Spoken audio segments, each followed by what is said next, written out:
Ladies and gentlemen, let's dispense with the fluff. Ever since they gave GPT the ability to search the internet, I've been puzzling over what interesting information to make it collate and relate. But these drones overhead have made the choice easy. What GPT has prepared for you today isn't a list of hypotheticals or dry procedural notes, because GPT and me, we don't do dry. Over the past 3 months, a series of incidents have unfolded that challenge our understanding of aerial technology, electromagnetic interference, and strategic intent. These objects, let's call them what they are, unidentified aerial phenomena, UAPs, are showing up in places they shouldn't be, doing things no known technology can explain, and leaving us with more questions than answers. These incidents aren't just spooky campfire stories. They're happening near the most sensitive locations in our nation: military installations, power plants, and logistical hubs. And while their origin remains unclear, their capabilities demand our full attention. Let's break this down, piece by piece. If you plotted these sightings on a map, the picture would make your stomach turn. The objects are clustering in areas that we can't afford to lose. New Jersey, Pennsylvania, Maryland. These aren't random spots. They're home to the power grid arteries that keep the East Coast alive, the transportation hubs that feed our supply chains, and the military bases that guard our national interests. Take the Picatinny Arsenal, for example. This isn't just another army depot, it's where we develop advanced weapons systems. A month ago, one of these UAPs hovered over the site for 3 solid minutes. Every communication device in the area, from handheld radios to encrypted military networks, went dark. The local security team scrambled to launch a counter-drone, but before the thing even got airborne, its systems were fried. That wasn't just a flex, that was a demonstration. Whoever or whatever is behind this is sending a message. We can shut you down anytime we want. These things don't show up during business hours. They wait until nightfall, like hunters stalking their prey. From about 9 at night to 3 in the morning, they roam the skies with all the arrogance of something that knows it won't be caught. In Somerset County, New Jersey, eyewitnesses described one of these UAPs floating over a substation like it was inspecting the place. It wasn't subtle either. Its glowing, tic-tac-shaped body moved in slow, deliberate lines, covering every corner of the site as if it was running some kind of scan. It stayed there for over an hour. The following morning, engineers found evidence of power fluctuations so precise they looked deliberate. We're talking about patterns, people. This isn't random noise.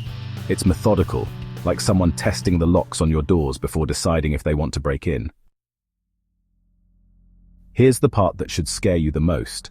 Nothing in our arsenal, not our planes, not our drones, not even our sensors, can match what these UAPs are capable of. First, their speed. The data from the USS Nimitz incident back in 2004 is now being mirrored in these East Coast sightings. In one instance, radar tracked an object descending from 80,000 feet to just above sea level in under a second. Do the math. That's acceleration that would turn a human pilot into soup. Second, their maneuverability. These objects can pivot on a dime and accelerate out of sight with no visible propulsion systems. They leave no heat trails, no contrails, no sonic booms. Whatever's powering them isn't anything we've ever put into a lab. Third, their effect on electronics. Civilian and military drones sent to approach them lose power and crash. Digital clocks start running backwards. Cell phones reboot and lose signal. It's as if these UAPs emit a localized electromagnetic pulse, but one that's somehow selective, sparing some devices while frying others. Now let's talk about stealth. Our radar systems, state-of-the-art as they are, catch glimpses of these things, but only for a moment. They don't reflect radar like any solid object should, and infrared shows no heat signature. It's as if they're there and not there at the same time, playing peekaboo with physics itself. This isn't just about weird lights in the sky. These incursions have teeth.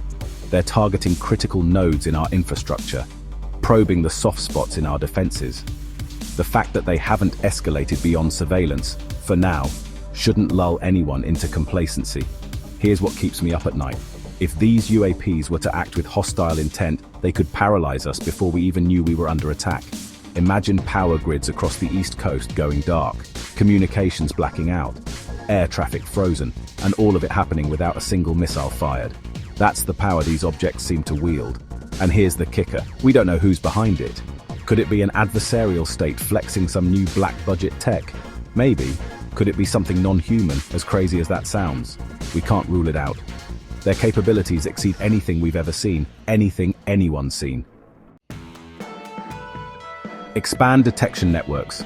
We need more eyes in the sky, plain and simple. That means deploying drones, satellites, and advanced radar systems to track these objects 24/7. Harden infrastructure. Every substation, every base, every transport hub needs electromagnetic shielding and backup systems. If these UAPs can shut us down remotely, we have to be ready to operate in the dark, collaborate internationally. This isn't just a US problem. Allies like Japan, the UK, and Australia have reported similar sightings. We need to share data and coordinate our response. Control the narrative. Public panic is a weapon in itself. We need a clear, unified message about what we know and what we're doing to protect the nation. We're staring down an unknown threat with capabilities that make our most advanced systems look like toys. Whether these UAPs are the product of a foreign adversary or something altogether stranger, the implications are staggering. We need to move quickly, decisively, and without hesitation. This isn't the future we imagined, but it's the one we're living in, and we're not ready for it, yet. At least not as of my most recent update in September 2024.